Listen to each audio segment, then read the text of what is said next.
kasih Tuhan, terima kasih Yesus. Sekali lagi Tuhan, kami anak-anak-Mu datang di tempat ini Tuhan. Kami mengucap syukur Tuhan atas segala penyertaan-Mu Tuhan sepanjang minggu ini. Kau telah menyertai setiap daripada kami Tuhan, satu persatu Tuhan. Kami percaya Engkau tidak pernah meninggalkan kami Tuhan.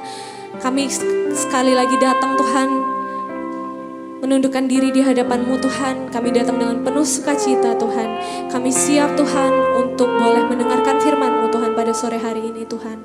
Kami berdoa memberkati ibadah ini dari awal, pertengahan hingga akhirnya Tuhan. Supaya kami boleh pulang dengan membawa sesuatu yang daripada-Mu Tuhan. Boleh membawa sukacita yang baru Tuhan untuk kami jalani lagi ke minggu depan Tuhan. Terima kasih Tuhan, terima kasih Yesus Tuhan. Sebentar kami akan memuliakan nama-Mu Tuhan melalui pujian kami Tuhan. Kau berikan kami hati yang rindu untuk boleh terus memuliakan, menyembah-Mu Tuhan. Supaya kiranya pujian yang datang dari hati kami Tuhan boleh untuk memperlebar kerajaan-Mu saja Bapa. Terima kasih Tuhan, terima kasih Yesus. Terima kasih Tuhan.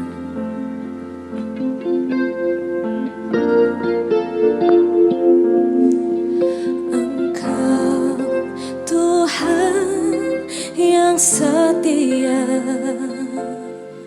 waktu-Mu selalu yang terbaik. Engkau Tuhan sandaranku, dan ku hanya kan berharap padamu. Kita nyanyikan lagi dari awal. Engkau Tuhan yang setia, waktu-Mu selalu yang terbaik. Engkau Tuhan sandaranku, dan ku hanya kan berharap padamu. Satu-satunya yang ku andalkan, satu-satunya yang ku percaya. Engkau sumber kekuatan, sumber pengharapan, sumber kedamaian.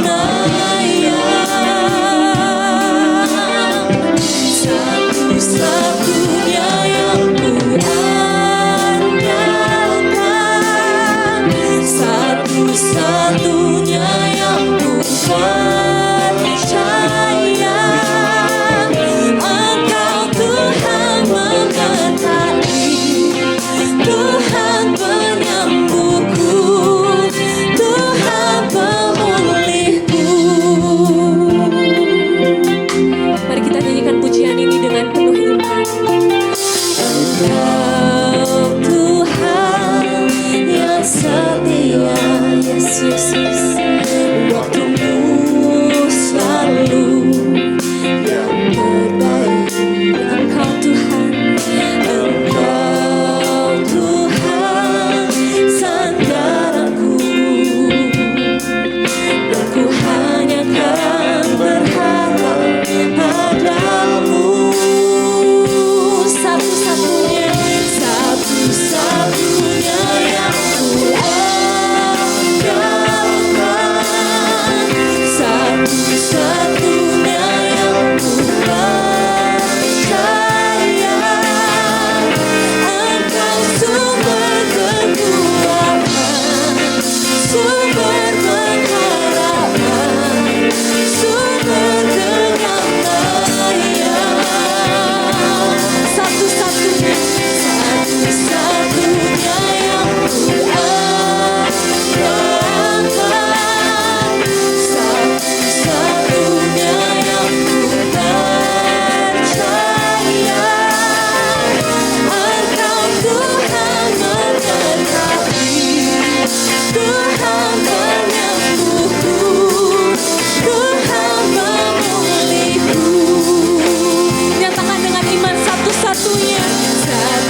jemaat sendiri katakan satu-satunya.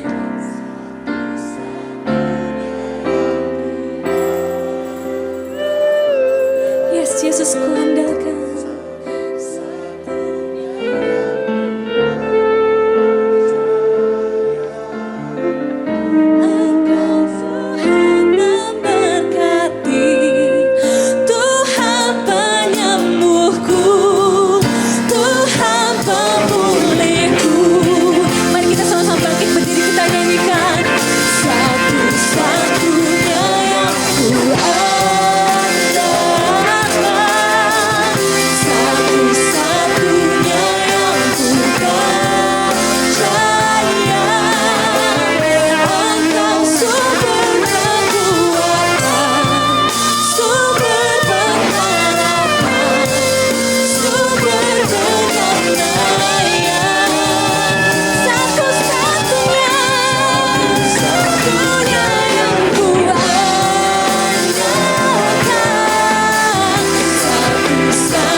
Betapa besar iman kami Tuhan atas kekuasaan-Mu Tuhan. Karena kami percaya Tuhan Kau adalah Allah yang penuh dengan kuasa Tuhan. Sekarang anak-anak-Mu hadir di tempat ini Tuhan, kami siap Tuhan untuk memuji, menyembah dan juga menari Tuhan bagi-Mu Tuhan. Semua anak-anak yang siap untuk memuji, menyembah dan menari bagi Tuhan, kita sama-sama katakan amin. Shalom, sekali lagi dong, shalom. Boleh toleh ke kanan kirinya, bilang senang ketemu lagi minggu ini. Aku percaya kita semua yang ada di tempat ini sama-sama semua anak muda yang tidak pernah henti-hentinya terkagum atas kekuasaan Tuhan, atas mujizat yang telah Tuhan hadirkan dalam kehidupan kita. Amin. Mari kita sama-sama nyanyikan pujian ini, Terpaku.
kasih-Mu yang terkuras indah, dalam anugerah hatiku milik-Mu. Indah, ku terkagum dan ku bawakan hidupku, Kau membuat hatiku menjadi baru, bahagiaku mengenal Dia. Ku terpaku dan ku pacu akan kasih-Mu yang terkuras indah, dalam anugerah hatiku milik-Mu.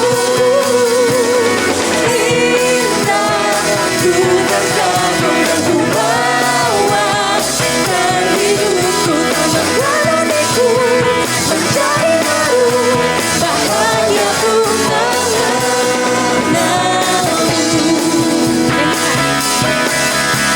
Bahagiaku mengenal-Mu. Kita nyanyikan lagi. Bahagiaku mengenal-Mu.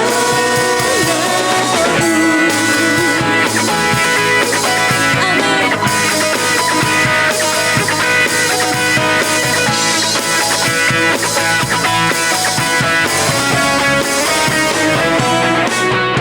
Puji Tuhan, kita berikan sorak-sorai bagi Tuhan Yesus.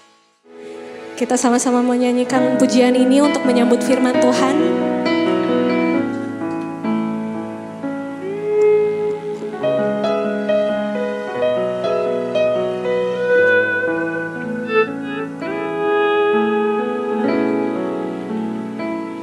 Ku sadar tak semua dapat aku miliki di dalam hidupku, hatiku percaya rancangan-Mu bagiku adalah yang terbaik. Walau ku tak dapat melihat semua rencana-Mu, Tuhan, namun hatiku tetap memandang padamu. Kau tuntun langkahku. Walau ku tak dapat berharap atas kenyataan hidupku, namun hatiku tetap memandang padamu. Kau ada untukku.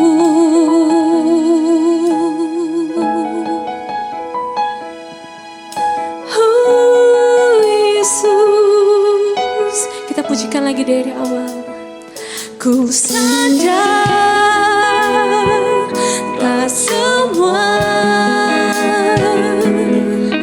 dapat aku miliki di dalam hidupku, hatiku percaya rancangan-Mu bagiku adalah yang terbaik. Walau ku tak dapat melihat semua rencana-Mu, Tuhan, namun hatiku tetap memandang padamu.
lagi. Walau ku tak dapat melihat semua rencana-Mu Tuhan, namun hatiku tetap memandang padamu. Kau tuntun langkahku, walau ku tak dapat berharap Tuhan, walau ku tak dapat berharap atas kenyataan hidupku, namun hatiku tetap memandang padamu. Kau ada untukku, walau ku tak dapat melihat Tuhan, walau ku tak dapat melihat semua rencana-Mu Tuhan, namun hatiku tetap memandang padamu. Kau tuntun langkahku, walau ku tak dapat berharap atas kenyataan hidupku, namun hatiku tetap memandang padamu. Kau ada untukku, namun hatiku Tuhan, namun hatiku tetap memandang padamu. Kau ada untukku, namun hatiku tetap memandang padamu.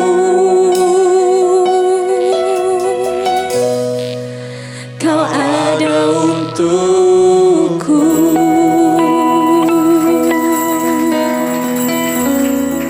Bapa di dalam surga, kami mengucap syukur dan terima kasih Tuhan atas kebaikan Tuhan dalam hidup kami.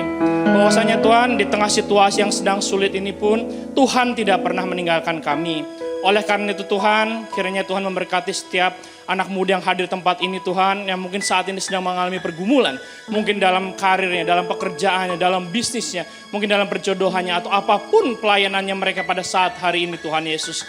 Kiranya Tuhan yang memimpin, biarlah iman kami Tuhan, di saat kami sedang menghadapi suatu tantangan, suatu pergumulan, suatu masalah, iman kami tidak boleh padam, tapi iman kami boleh semakin meningkat. Kami boleh melipat gandakan iman kami di hadapan Tuhan. Di tengah masalah Tuhan yang semakin hebat, ini adalah satu peluang untuk kami lebih dekat kembali dengan Tuhan. Kiranya Tuhan, dunia sedang sibuk Tuhan, ingin mempengaruhi kami, ingin memeributkan Tuhan Yesus, ingin memperebutkan perhatian dari kami. Tapi biarlah firman Tuhan saja yang memenangkan hati dan jiwa kami Tuhan Yesus.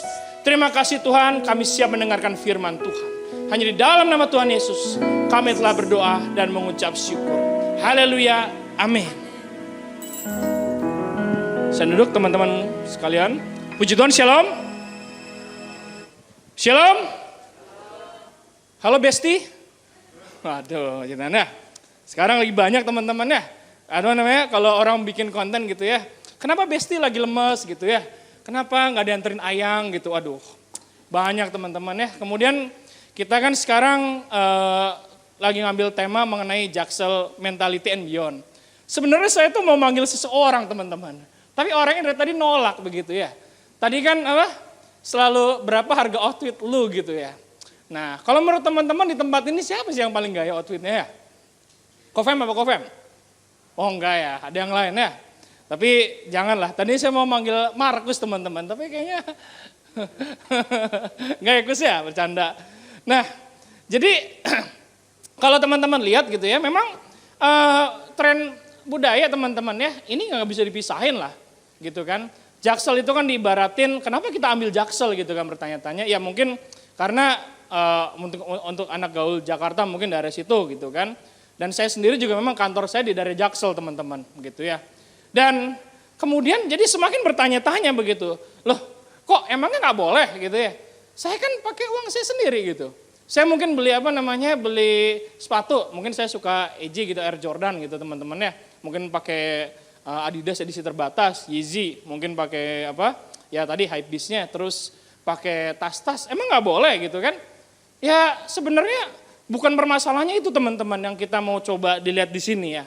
Karena sebenarnya segala sesuatunya itu sebenarnya baik lah, boleh gitu kan. Apalagi kalau teman-teman bilang ya kita buat penampilan mungkin ini ya oke. Tapi yang jadi permasalahannya adalah seringkali teman-teman kita itu memaksakan lebih daripada kemampuan kita. Bukan lagi itu menjadi suatu bagian mungkin hanya kita sekali-sekali menunjang atau gimana gitu kan. Tapi akhirnya kita menggunakan itu tuh untuk jadi suatu standar begitu. Makanya kalau teman-teman lihat sekarang gitu ya, kenapa ada salah satu, saya nggak sebut nama ya, tapi teman-teman tahulah kasusnya heboh gitu loh. Sekarang misalkan ada salah satu ya anak muda gitu kan, ya bilangnya sekarang affiliate begitu teman-teman ya, mungkin lagi rame begitu ya. Kenapa lo kayaknya beli sesuatu kayaknya sangat gampang gitu, sangat murah gitu kan, beli barang-barang mahal. Dan sekarang mungkin lagi kena cash dan sebagainya. Dan kemudian banyak orang-orang itu pertanyaannya pada nyemplung gitu loh. Pada ikut gitu kan. Ikut-ikutan kayaknya bisa cepat dapat uang begitu. Saya ingat teman-teman sekitar 5 tahun yang lalu saya itu ditawarin teman saya teman-teman. Itu pada saat itu Bitcoin itu harganya masih belum 20 juta kalau nggak salah. Betul Pak Eko ya? Nah ini teman saya ini Pak Eko teman-teman ya. Nah kalau mau ini tanya sama Pak Eko lah rekomendasi dia. Tapi saya tuh waktu itu ditawar begitu teman-teman. Nah pada prinsipnya itu waktu itu saya nggak mau bukan karena jelek teman-teman ya, karena saya nggak ngerti gitu loh. Karena tapi banyak orang itu yang terjebak, banyak orang itu yang cuma sekedar ikut-ikutan. Akhirnya dari tuntutan gaya hidup begitu, dari kita melihat orang lain kok kayaknya standarnya seperti ini, kita jadi ikut-ikutan dan akhirnya muncullah orang-orang anak muda yang mentalnya cepat ingin dapat berhasil. Karena ingin cepat dapat berhasil itulah makanya kenapa skema seperti Ponzi teman-teman itu kan udah lama begitu loh. Itu tuh kenapa berulang kembali? Karena ada faktor namanya serakah gitu. Yang membuat kita sebenarnya salahnya adalah akhirnya kita menjadi cinta akan uang. Kita menjadi anak muda yang pengen cepat, nggak tahu proses, pengen tiba-tiba kaya gitu loh. Nah itu yang tidak boleh begitu. Akhirnya sekarang orang-orang anak muda sekarang mentalnya itu mental yang lemah teman-teman. Kita akhirnya terbiasa dididik dengan gampang gampang dicekokin dengan sesuatu yang udahlah ini gampang sukses. Padahal kalau kita jadi bisnis teman-teman ya, apakah bisa sukses satu malam? Nggak mungkin gitu loh. Nah sekarang kita mau mengharapkan keuntungan 100% dalam sehari. Ya gimana caranya teman-teman ya? Kalau ada kasih tahu saya teman-teman ya, mungkin saya mau ikutan juga gitu loh. Tapi yang pasti gitu. Nah inilah teman-teman yang kita coba angkat terutama gitu ya di dalam mentality anak ini. Nah saya pernah baca suatu survei ini kurang lebih itu kayak survei anak-anak di Amerika gitu teman-teman. Jadi sebenarnya apa sih yang berpengaruh terhadap kesuksesan seseorang begitu loh. Nah pada kesuksesan seseorang ini kemudian disurvei teman-teman orang-orangnya gitu loh. Kemudian ketika disurvei mereka itu udah disengajain pakai IQ yang sama. Jadi orang-orang ini IQ-nya sama teman-teman. Terus di tesnya simple aja. Masing-masing anak dari 10 orang itu dipisahin ada 10 dan 10. Yang satu itu dibilang begini, kamu bisa tahan 10 menit nggak? Kalau 10 menit kamu bisa nahan lapar, permen kamu saya ganti jadi gulali mungkin gitu teman-teman. Kemudian dari 20 orang ini 10 orang katanya dia itu langsung ngambil candy-nya gitu kan. Ketika ditawarin kesenangan langsung saya mau dapat langsung nih biar saya bisa mood makan gitu kan permennya, candy-nya. Dan dan sisanya itu ternyata dia bisa tahan 10 menit kemudian dia dapat sesuatu yang lebih besar. Nah kemudian pertanyaan berikutnya adalah apa yang terjadi setelah anak-anak ini 20 tahun kemudian teman-teman. 20 tahun kemudian ternyata anak-anak yang langsung makan candy-nya begitu gitu kan ya. Dia itu langsung ternyata kehidupannya itu jauh lebih tidak sukses dibandingkan orang yang bisa nahan. Berarti disebutkan bilang orang-orang anak-anak yang bisa menguasai memiliki pengendalian diri, yang bisa menguasai dirinya, nggak langsung hal seperti itu, akhirnya dia bisa menjadi lebih sukses gitu. Nah, ini suatu penelitian yang sekarang kita ngeliat ke budaya teman-teman kita semua, teman-teman. Jadi untuk sukses itu kita juga harus mengendalikan diri. Kita harus mempunyai passion, kesabaran juga, dan kita juga harus mempunyai yang namanya ya jangan tren ikut-ikutan, teman-teman. Gitu loh. Makanya kalau teman-teman lihat ya dalam investasi kan, saya kan di startup, teman-teman ya. Kenapa kadang startup itu kita bisa mendapatkan pendanaan atau mungkin banyak orang akhirnya bisa ikut karena ada namanya FOMO. Tahu teman-teman FOMO? Ya, fear of missing out gitu kan.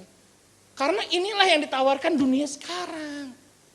Karena kalau misalnya kita nggak ikut ini pasti gitu kan, I ketinggalan nih gitu kan kalau bahasanya gitu kan. I missing nih bro, bos gitu kan, boy gitu kan. Kalau misalkan nggak ikut-ikutan ini, kayaknya nanti udah nggak gaul lagi lah sama I gitu kan.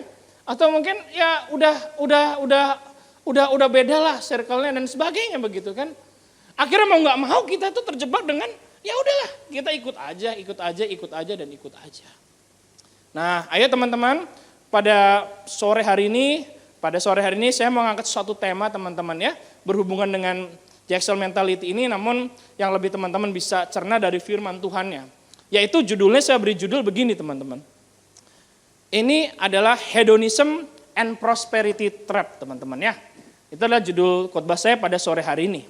Nah, kenapa kok kita itu membahas mengenai hedonism? Karena inilah yang sangat ini didengung-dengungkan oleh dunia. Teman-teman lihat deh di hampir sosial media, mereka tuh berusaha gimana mempengaruhi kita, cara kita memandang dunia ini gitu loh. Berebut cara mempengaruhi gimana nih, tadi menciptakan FOMO gitu kan. Dan akhirnya mereka itu ya tanpa sadar kayak kita terjebak dalam ya tadi hedonisme dan foya-foya. Makanya saya coba bahas temanya, kita lihat dari sisi hedonism and prosperity trap teman-teman ya.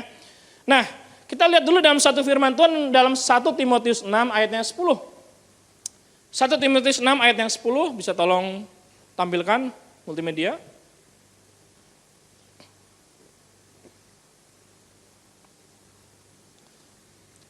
Karena akar segala kejahatan ialah cinta uang. Sebab oleh memburu uanglah beberapa orang telah menyimpang dari iman dan menyiksa dirinya dengan berbagai-bagai duka.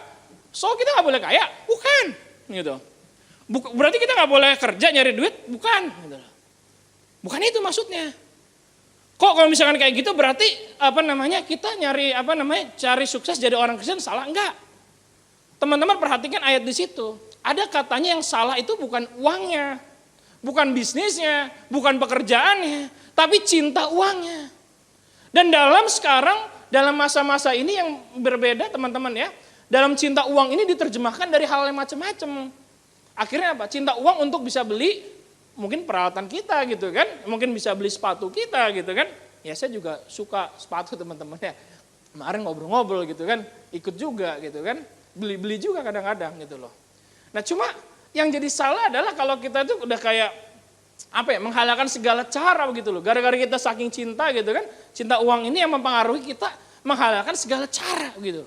Yang salah bukan kesuksesan, yang salah bukan pekerjaannya, bukan bisnisnya, tapi cinta akan uang yang melebihi cinta akan Tuhan. Itu yang salah teman-teman. Saya sendiri pun sebagai anak muda, siapa sih yang gak mau sukses gitu ya? Siapa sih yang nggak mau jadi kehidupannya baik gitu kan? Kita pasti kan cari anak-anak muda sekarang gitu kan. Kita pasti cari pasangan juga pasti yang seimbang kan. Cari kita yang nyambung gitu kan. Kita juga cari kerjaan yang bisa menjamin kita. Kita cari bisnis buat apa? Buat kita bisa menghidupi gitu kan. Ya nggak salah gitu loh. Biar kita juga nggak nggak malu gitu kan. Tetapi yang jadi salahnya adalah teman-teman, kalau kita itu sudah mencintai itu semua itu lebih daripada kita cinta Tuhan. Gimana contohnya? Contoh begini. Ya. Misalkan misalkan kita itu dalam suatu perusahaan teman-teman ya. Mungkin pada suatu ketika gitu ya, bos kita itu ngajak mungkin hari Minggu, paling simpel aja. Hari Minggu itu kita udah tahu misalkan jadwal ke gereja teman-teman. Terus bos kita ngajak, Andreas main golf yuk gitu misalkan. Ya mungkin sekali-sekali ya kalau bisa jangan teman-teman ya. Tapi kalau misalkan mendesak sekali ya mungkin sekali Oke. Tapi kalau misalkan sudah berkali-kali kita akhirnya bolos, kita menomorduakan dan akhirnya kita merasa jauh dari Tuhan, nah itu yang harus kita koreksi. Gitu loh. Kalau misalkan kita dapat proyek teman-teman, tapi harus nipu-nipu orang, ya nggak bisa dong. Gitu kan? Kalau misalkan ternyata nanti kita dikasih gitu teman-teman, mungkin kamu ikut proyek saya, cuma nanti invoice-nya ganda nih, atau mungkin kita ya tahulah gosok-gosok dikit, ya nggak bisa teman-teman. Ikut Tuhan itu teman-teman bukan nggak ada area abu-abu. Ikut Tuhan itu antara kalau misalkan kita yang putih ya memang putih gitu loh. Ikut bener-bener gitu loh. Nggak bisa kita karena saya punya ada suatu ini nggak apa-apa lah kayak bohong-bohong dikit, nggak bisa teman-teman. Kalau once hati kita udah nggak nyaman di situ ya nggak usah gitu loh. Jadi ada kalanya memang ketika kita ada sesuatu teman-teman kita harus lihat nih. Jangan sampai hubungan kita dengan Tuhan makin lama makin jauh. Nah, saya suka teman-teman kemarin Gembala Senior kan bahas mengenai begini. Banyak orang bilang kok, kerjaan kita kan ibadah bos. Gitu. Loh kerjaan kita itu kan juga katanya di tempat kerjamu itu ibadah. Iya benar. Kalau pekerjaan itu ibadah yang benarnya itu pasti lebih dari ibadah. Amin. Berarti ibadah yang dilakukan ini lebih utama dong daripada di pekerjaan. Maksudnya ketika dibilang pekerjaan itu ibadah berarti lakukanlah pekerjaanmu dengan sungguh-sungguh. Seperti kita melakukannya untuk Tuhan. Bukan berarti kita menomorsatukan itu. Tapi kita harus buat bagaimana agar di kerjaan kita pun kita tidak mencoreng nama Tuhan. Kerja silakan, kerja. Sekolah silakan, sekolah yang baik. Gitu kan? Ikut pergaulan boleh aja. Cuma jangan sampai itu kelewatan dan membuat kita semakin jauh dari Tuhan dengan atas nama tadi FOMO tadi. Atau mungkin dengan atas nama, kalau nggak ikut tren ini kok aku nggak gaul. Tetap nilainya teman-teman harus ada. Bahwa ikut Tuhan itu bukan bukan berarti kita kayak harus ikut ibaratnya menderita saya di gua-gua gitu kan. Mungkin saya bertapa, saya ngapain gitu ya semuanya teman-teman ya. Cuma ya ikut Tuhan itu kita juga bilang di teman-teman lihat ya kayak saya lihat di gereja ini teman-teman ya. Dulu saya tuh selalu berpikir gitu loh. Kayak milih maksudnya kalau ikut Tuhan ya udah gitu loh. Saya nggak usah kerja gitu kan. Saya nggak usah bisnis, saya nggak usah ngapa-ngapain. Tapi ternyata enggak. Tapi maksudnya adalah ketika ikut Tuhan ini teman-teman jadi pebisnis yang benar gitu loh. Jadi kalau misalkan jadi kerja yang benar. Kalau misalkan kita jadi pelayan Tuhan ya pelayan juga yang benar. Gitu. Ketika tadi dalam pergaulan jadilah efek yang positif dalam pergaulan kita. Gitu. Nah itu yang pertama teman-teman ya. Jadi kita melihat bahwasannya adalah hedonisme itu seringkali membuat kita menjadi budak uang. Gitu. Cinta akan uang. Gitu. Teman-teman tahu nggak salah satu film kalau nggak salah itu Wolf of Wall Street teman-teman ya. Itu film nggak tahu itu udah agak lama gak ya atau ketahuan ya? Ya itu masih baru teman-teman 2000-an kali ya atau 2000 ke atas ya. Jadi itu yang main itu Leonardo DiCaprio teman-teman ya. Jadi salah satunya itu yang saya menarik dalam film itu apa teman-teman? Jadi dia itu jago banget itu loh kayak marketingin gitu kan. Kayak tanda kutipnya kayak suruh orang itu beli namanya penny stock teman-teman. Penny stock itu adalah stok yang saham-saham yang kecil begitulah, saham perusahaan kecil gitu kan, akhirnya dispekulasikan biar harganya tinggi gitu loh. Akhirnya nanti dibanting lagi ujungnya. Jadi kayak kayak trash gitu loh, kayak misalkan saham-saham yang sebenarnya sampah gitu loh. Nah, kemudian di situ saya lihat teman-teman dalam salah satu scene gitu kan ya, dia tuh lagi nelpon orang begitu loh. Lagi nelpon orang tapi maaf teman-temannya kayak jarinya itu kayak, gitu loh. Saya nggak bisa contohin teman-teman, nanti gak enak jadi. Tiba-tiba dia kayak do you want buy this share gitu kan. Terus I promise you gitu kan. If you buy this share gitu kan. You buy this share, you will be, kamu gak bakal ketinggalan lah. Your wife will be happy gitu misalkan. Udah, terus akhirnya dia bilang, even though I have to argue with my wife, yes I will follow your decision misalkan begitu teman-teman ya. Akhirnya apa yang terjadi? Ya di belakang itu sebenarnya mereka semua tuh sindikatnya lagi ketawa-ketawa teman-teman gitu loh. Lagi ketawa-ketawa gitu. Lagi ketawa-ketawa sambil ya tadi melakukan gerakan-gerakan ujungnya kayak apa namanya? Gitulah. yuk gitu. Ya. Saya susah ngomong ya teman-teman karena ini agak sedikit tabu, tapi you know what I mean lah ya. Gitu loh. Nah, kalau ada lagu A, B, C, D, E, F, A gitulah. Gitu loh kurang lebih ya. Nah, di situ teman-teman saya melihat bahwa di Wall of Wall Street kenapa? Padahal filmnya udah ada loh, gitu kan. Dan ini bukan pertama kalinya loh. Kenapa kita berulang lagi sampai kasus yang Indonesia sekarang terguncang juga gitu kan. Ya, karena mentalitinya adalah kita jadi anak-anak muda itu yang gaul, menghalalkan segala cara gitu kan. Akhirnya kita pengen cari uang sukses dengan cepat, kita ingin kita kalau misalnya ingin bisnis, kalau bisa besok udah untung begitu ya. Kalau bisa hari ini masuk, nanti ini gitu kan. Makanya kalau teman-teman punya Telegram, waduh, kadang di spam itu banyak teman-teman. Saya pernah lihat, saya iseng-iseng gitu, saya lihat. Ada tawaran kayaknya, titipkan di sini dana Anda gitu kan. Diawasi oleh OJK, terus saya cek. Kayaknya izin OJK cuma buat perusahaan pembiayaan loh. Gitu kan. Di izinnya dia teman-teman. Cuma mungkin banyak orang gak ngecek gitu loh. Akhirnya apa? Akhirnya ngasih uang. Akhirnya nyangkut. Karena dijanjiin dalam 3 hari 50% teman-teman. Siapa yang gak suka 50% dalam 3 hari? Siapa yang gak mau teman-teman? Sih mau gitu. Nah makanya poin pertama teman-teman ya. Jangan hedonisme itu membuat kita menjadi budak uang. Boleh kita itu ya tadi beli sesuatu gitu kan. Sekali-sekali lah kita macan teman-teman ya. Bukan manis cantik tapi makan cantik teman-teman di situ ya.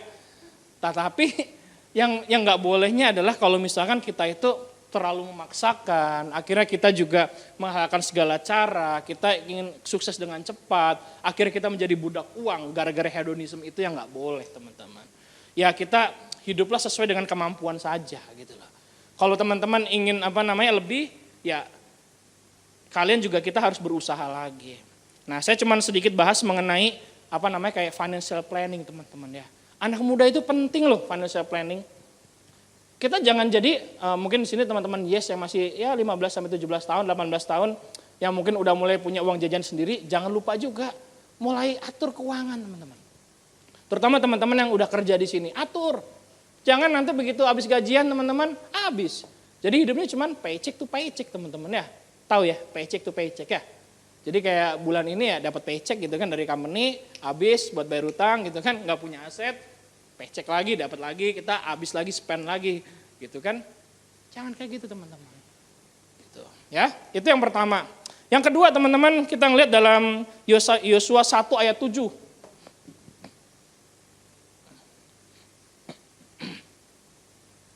Yosua 1 ayat 7, kita lihat ya. Hanya kuatkan dan teguhkanlah hatimu dengan sungguh-sungguh. Bertindaklah hati-hati sesuai dengan seluruh hukum yang telah diperintahkan kepadamu oleh hambaku Musa. Janganlah menyimpang ke kanan atau ke kiri supaya engkau beruntung kemanapun engkau pergi. Nah, yang kedua ini teman-teman, teguhkanlah hatimu. Jangan menyimpang. Ini berbicara mengenai apa teman-teman? Visi yang Tuhan berikan di gereja ini teman-teman itu sedang digenapi gitu. Pasti digenapi.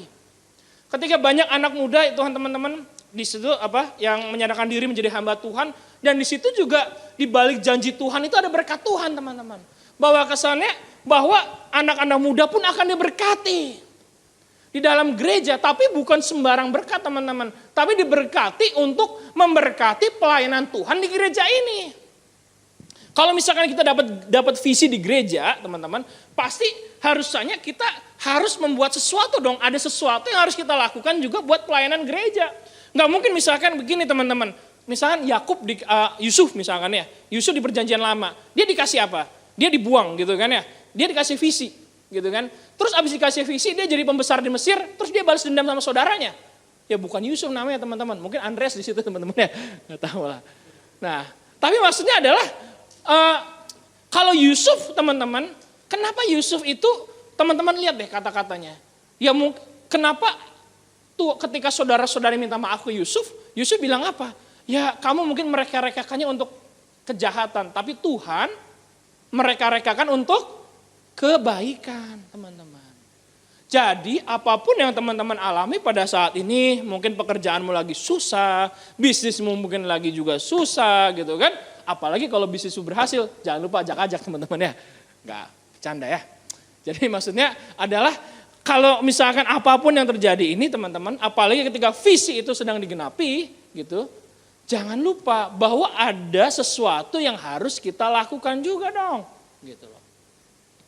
Jangan menyimpang, begitu diberkati sedikit gitu kan, lupa. Gitu loh. Diberkati sedikit, lupa diri gitu. Langsung yuk borong gitu kan. Misalkan yuk kita langsung ke showroom gitu kan, kita beli langsung. Enggak teman-teman. Gitu kan. Ketika diberkati sedikit, sudah gak mau kita ke gereja. Diberkati kita tidak mau pelayanan. Diberkati kita mundur daripada Tuhan. Diberkati kita sibuk karena berkat kita dan kita melupakan Tuhan. Jangan teman-teman. Karena banyak orang akhirnya bukan jatuh karena dalam masa sulit. Masa sulit itu mungkin banyak orang yang bisa datang ke Tuhan karena gak ada lagi. Tapi banyak juga ketika diberkati, berkat itu membawa kita jauh daripada Tuhan. Gitu. Coba berapa banyak teman-teman. Dulu mungkin kalau kita belum belum kerja begitu ya. Ketika kita belum kerja, yuk kita pelayanan yuk. Ya bolehlah, kuy gitu kan. Yuk, gitu loh. Caps gitu kan. Yuk kita ikut gitu pelayanan. Tapi begitu kita sudah sudah ada ini, shop lagi di mana nih, bro? Gitu kan, di mana? Oh nanti dulu bro, gue lagi kerja dulu atau mungkin lagi ada bisnis. Nah kalau misalkan kita akhirnya lama-lama teman-teman kita menghilang, kita meninggalkan pelayanan kita gitu kan, meninggalkan gereja, meninggalkan Tuhan gitu kan. Ya saya sih tidak mendoakan teman-teman. Tapi saya percaya bahwa kalau Tuhan sayang sama kita, kita pasti akan ditarik lagi sama Tuhan dalam pelayanan, entah bagaimanapun caranya itu. Nah tinggal sekarang bagaimana teman-teman, kita ini gimana? Kalau misalkan Tuhan sudah berkati, sudah siap enggak? Kalau misalkan Tuhan sudah kirim kita siap enggak? Untuk apa? Kadang saya renungkan loh teman-teman ya. Raja Salomo begitu ya. Raja Salomo itu didatangin Tuhan begitu kan, dalam mimpi. Salomo gitu kan, kamu minta apa? Mungkin gitu kali ya. Saya nggak tahu suaranya bagaimana teman-teman ya. Tapi ya mungkin lebih bagus daripada suara saya lah teman-teman. Tapi maksudnya ketika itu tuh nggak mungkin lah, maksudnya ketika ketika Tuhan datang sama Salomo gitu kan. Salomo minta hikmat gitu. Teman-teman pernah kebayangin gak sih? Kalau misalkan Tuhan datang ke kita terus nanya kita minta apa, kita mau apa? Kalau misalkan bisa minta gitu. Saya aja nggak tahu teman-teman ya. Kalau mungkin saya akan bilang gini, Tuhan saya nggak tahu jawabannya, saya ikut jawaban Salomo aja Tuhan. Gitu. Mungkin seperti itu teman-teman, nggak tahu gitu ya. Tapi yang jelas adalah teman-teman, kalau teman-teman saat ini sedang Tuhan berkati, jangan lupa itu adalah kebaikan Tuhan. Amin.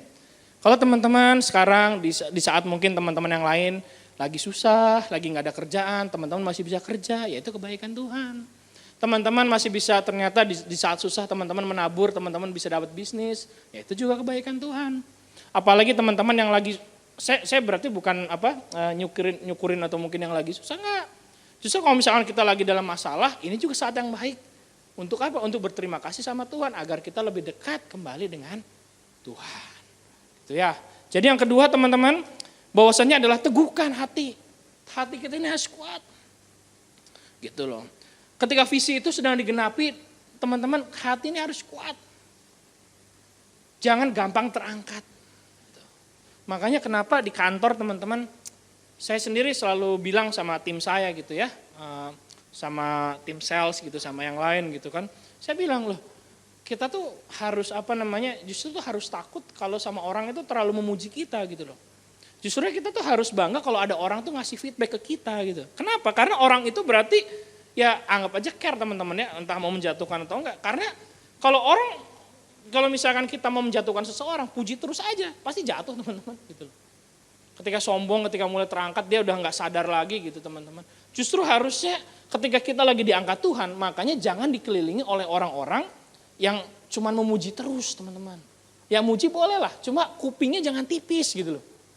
Jangan sedikit-sedikit, oh iya saya senang nih dipuji, saya kesel dengar firman karena kok firmannya kayak negur mulu gitu kan. Akhirnya belek, jangan teman-teman.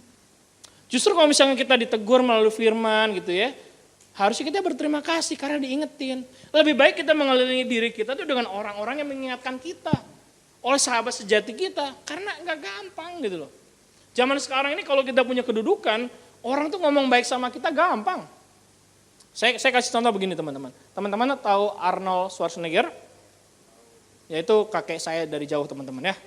Tapi dia di sana jadi saya di sini. Jadi agak ya lain emak, lain bapaknya teman-teman. Tapi jauh. Jadi dia itu ceritanya begini teman-teman. Waktu dia jadi wali kota New York gitu kan. Dia dibilang sama salah satu hotel kalau nggak salah. Nanti teman-teman cari aja artikelnya ada. Katanya, oh Bapak sudah meresmikan di sini ya gitu kan. Nanti Bapak bisa nih free, mau datang kapanpun saya kasih kamar free. Setelah dia nggak menjabat wali kota New York teman-teman, dia mau datang ke situ, dibilang nggak ada room gitu kan. Akhirnya sebagai bentuk protes, akhirnya dia katanya tiduran di depan hotel tersebut gitu kan. Sambil dia bilang begini, ya ketika kamu sukses gitu kan, banyak orang inilah datang kepada kamu, tapi begitu kamu ini gitu kan banyak orang yang meninggalkan. Gitu kan. Sama Jack Ma juga bilang begini teman-teman. Ya ketika kamu biasa-biasa aja, omonganmu bijaksana itu ibaratnya kayak, maaf teman-teman, kayak kentut katanya teman-teman. Tapi kalau misalkan kamu udah jadi orang sukses, kentutmu aja kayak omongan bijaksana katanya begitu teman-teman. Ini cerita beneran. Karena orang yang mempunyai pengaruh, orang yang mempunyai power tuh begitu gitu. Makanya teman-teman, teguhkan hati kita. Jangan gampang terangkat gitu loh. Jangan sampai peribahasa itu kacang lupa kulitnya. Jangan sampai kita melupakan orang yang mengangkat kita, melupakan Tuhan yang telah mengangkat kita. Ya. Itu yang kedua. Yang terakhir teman-teman ya, poin ketiga kita lihat dalam 1 Korintus 3 ayat 13.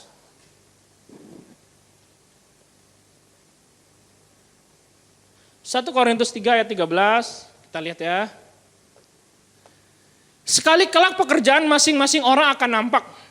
Karena hari Tuhan akan menyatakannya. Sebab ia akan nampak dengan api dan bagaimana pekerjaan masing-masing orang akan diuji oleh api itu. Jadi yang ketiga teman-teman, kita adalah berbicara mengenai masa penantian itu saat ini sedang berlangsung teman-teman. Gitu kan, di akhir zaman ini bertahanlah. Kita ini saat ini sedang diuji teman-teman. Ya salah satunya melalui budaya ini. Yang sering kali kita dengar, yang mungkin setiap hari itu teman-teman don't you realize gitu kan, kayak every day when you wake up gitu kan, a lot of things happen gitu loh. Lot of sound. Mencoba kayak masuk gitu. Mencoba ingin mempengaruhi kita gitu loh. Dari kita bangun pagi gitu ya. Mungkin pernah gak sih kalau teman-teman bedain deh. Kalau teman-teman bangun pagi tiba-tiba buka WA yang ngeselin gitu kan. Pernah gak? Atau ya mungkin dari siapa nih? Dari dari orang yang ngeselin lah pokoknya gitu ya. Atau mungkin ketika pagi-pagi gitu kan dapat WA dari siapa nih gitu kan? Dari Ayang atau dari kantor, dari Pak Bos gitu. Atau mungkin teman-teman dapat pagi-pagi baca firman. Itu kan beda gitu loh. Habis itu feel-nya tuh sepanjang hari teman-teman ya mungkin ada bisa berbeda gitu loh. Kalau misalkan kita budayanya kita cuma dengerin sesuatu yang toksik terus teman-teman, di lingkungan yang nggak benar terus ya kita itu lama-kelamaan kita akan terbawa begitu loh. Saya maaf teman-teman ya, saya dulu misalkan waktu mungkin kuliah atau mungkin SMA gitu kan, kita itu kalau sama teman-teman kalau ngomong itu sering pakai kata J belakangnya K teman-teman, tengahnya N gitu kan, terus ada C gitu kan, JN CK gitu kan. Ya jadi ada kata-kata tersebut teman-teman misalkan, ketika ngomong tuh kayaknya enak begitu kan. Terus misalkan kita ada ngomong apa lagi, kita mungkin ada kata-kata yang nggak pantas gitu kan. Ngomong-ngomong kayak kata-kata binatang gitu teman-teman. Kebun binatang mungkin keluar semua begitu loh. Mungkin ada kita ngomong-ngomong, kayaknya setiap ngomong di pergaulan itu katanya kalau lu udah berani manggil nama temen lu dengan nama binatang berarti katanya udah dekat teman-teman. Jadi nama bagus-bagus gitu ya. Nama siapa nih? Nama Andreas, mungkin nama Femona, nama Michael, nama Michelle gitu kan. Diganti sama nama hewan teman-teman begitu ya. Ya mungkin ada satu yang bergelantungan, ada satu yang di bawah teman-teman nama-namanya gitu loh.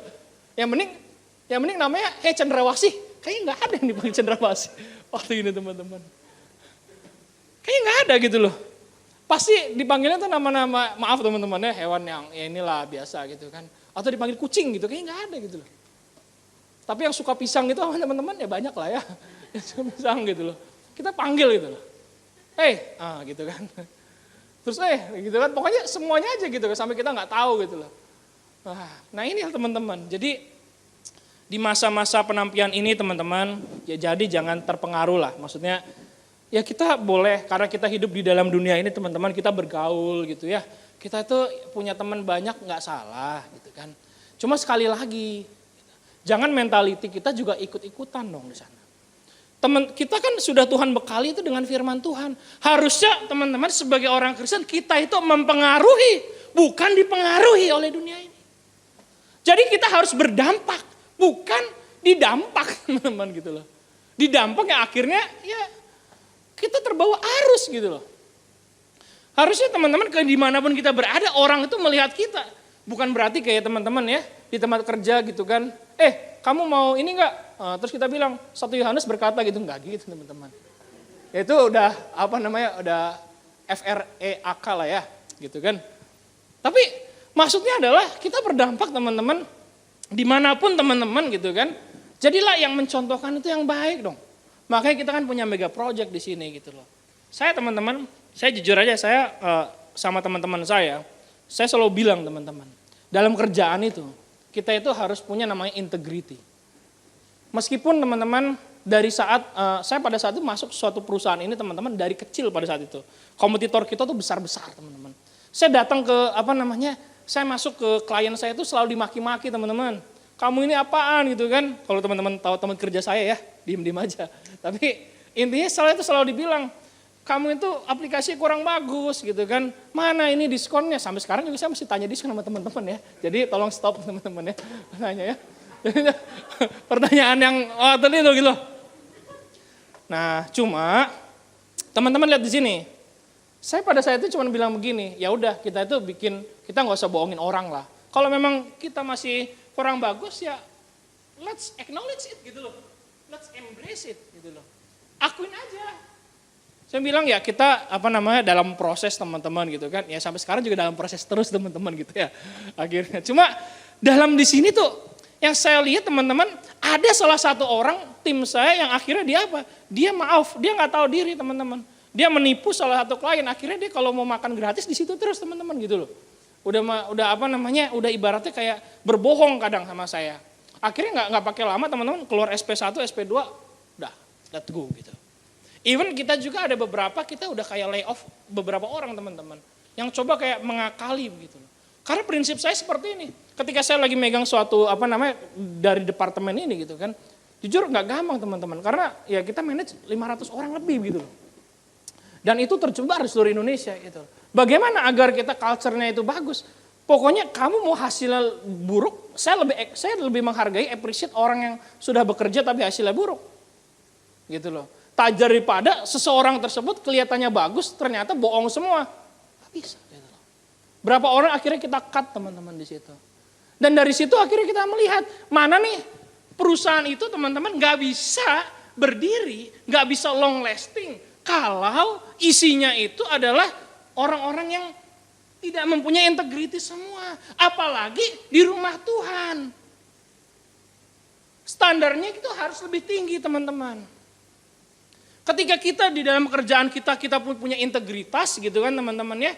Jangan dibalik. Kita punya integritas di kerjaan, di pelayanan kita gak pernah punya integritas salah. Harusnya rohani kita teman-teman, kehidupan rohani kita ini yang mempengaruhi kehidupan jasmani kita. Amin.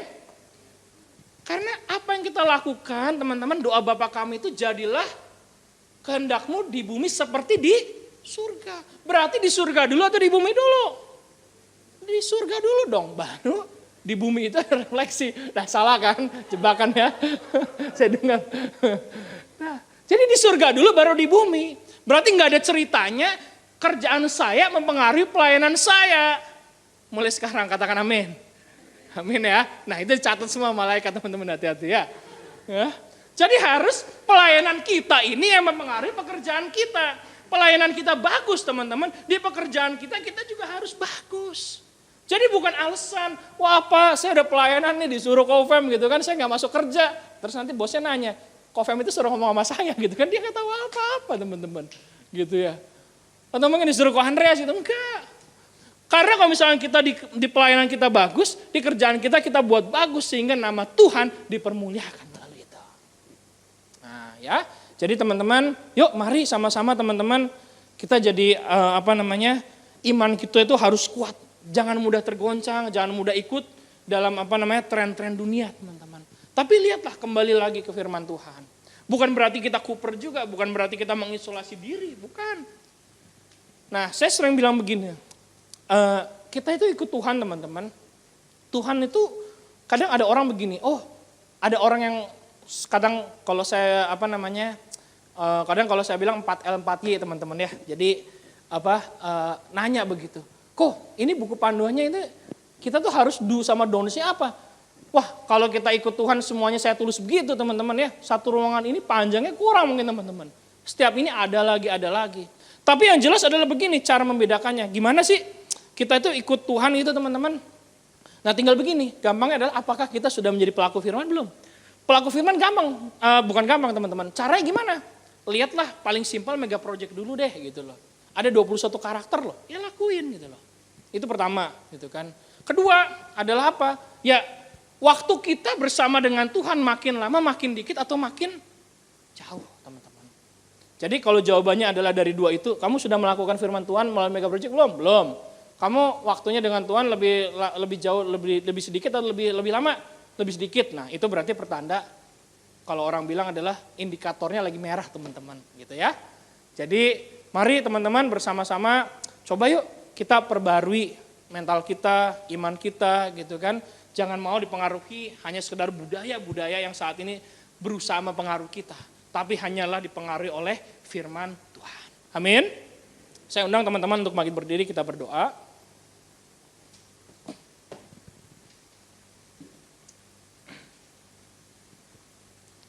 Ya mungkin pemain musik bisa mengiringi dalam musik. Kita ambil saat teduh sebentar teman-teman ya.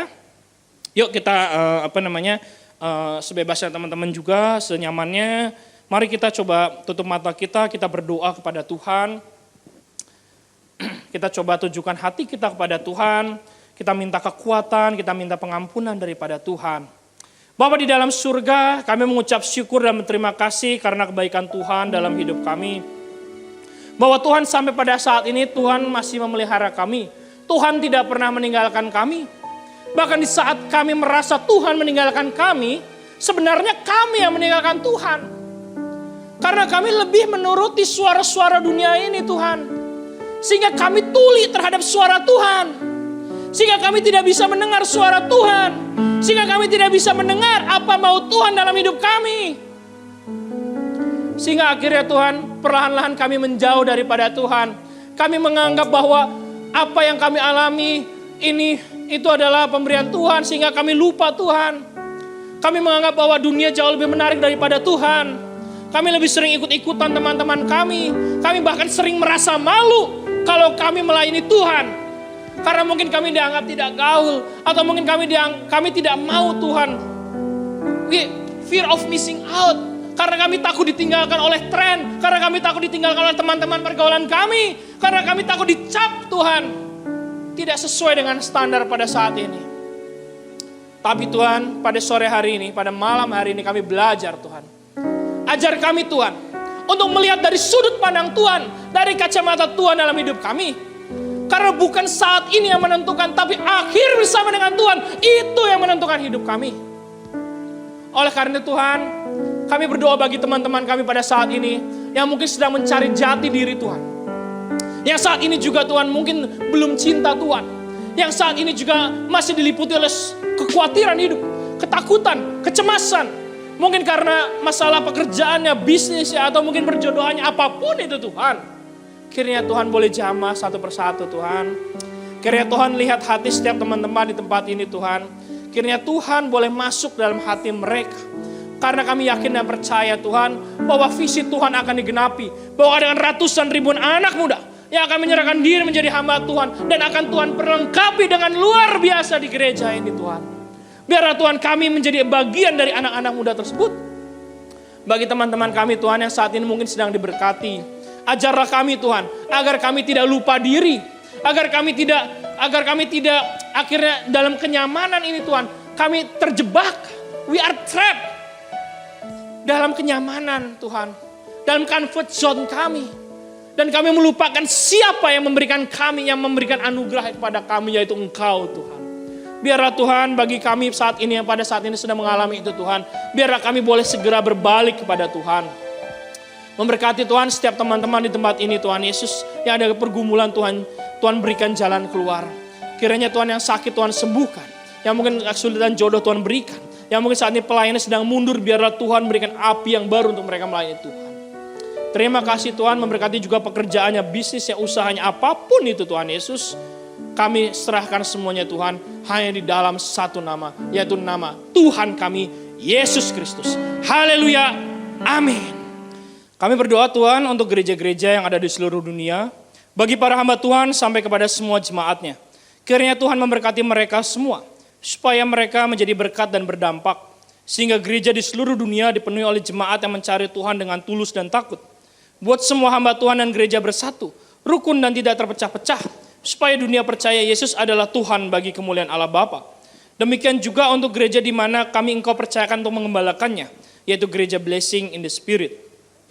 Mari teman-teman, kita juga berdoa untuk persembahan. Tuhan, kami juga berdoa untuk persembahan dari jemaat, dari teman-teman semua. Kiranya Tuhan menerima dan membalas berlipat-lipat. Biar persembahan ini berkenan kepada Tuhan sebagaimana persembahan Habel. Tuhan beri kemurahan-Mu, balaslah kebaikan dan kerelaan hati jemaat, jaga dan lindungi mereka, serta pelihara mereka beserta keluarga, pekerjaan, dan kesehatannya. Mari teman-teman semua kita dekapkan kedua tangan kita di dada, karena firman Tuhan berkata, jagalah hatimu dengan segala kewaspadaan, karena dari sanalah terpancar kehidupan. Teman-teman yang dikasihi Tuhan, jadilah berkat, dan terimalah berkat rahmat anugerah dari Allah Bapa di surga. Di dalam putra tunggalnya Yesus Kristus yang telah mati bagi dosa kita, dan bangkit pada hari ketiga, sehingga kita menyembah Tuhan Allah yang hidup, dan iman kita bukan kepada Tuhan yang mati. Dan Dia naik ke surga untuk menyediakan rumah bagi kita, sehingga kita punya pengharapan yang pasti. Dan Dia akan datang kembali untuk kedua kalinya, menjemput gereja dan umat yang berjaga-jaga, kudus, dewasa, dan bijaksana, serta menghakimi dunia. Dan di dalam persekutuan dengan Roh-Nya yang kudus, yang membuat hati kita berkobar-kobar, dan roh kita menyala-nyala di dalam kasih semula. Roh Kudus yang menghibur, menguatkan, memelihara, menginsyafkan, menuntun, dan memimpin kita kepada kebenaran dan kekudusan, serta menjadi saksi Kristus mulai hari ini sampai selama-lamanya.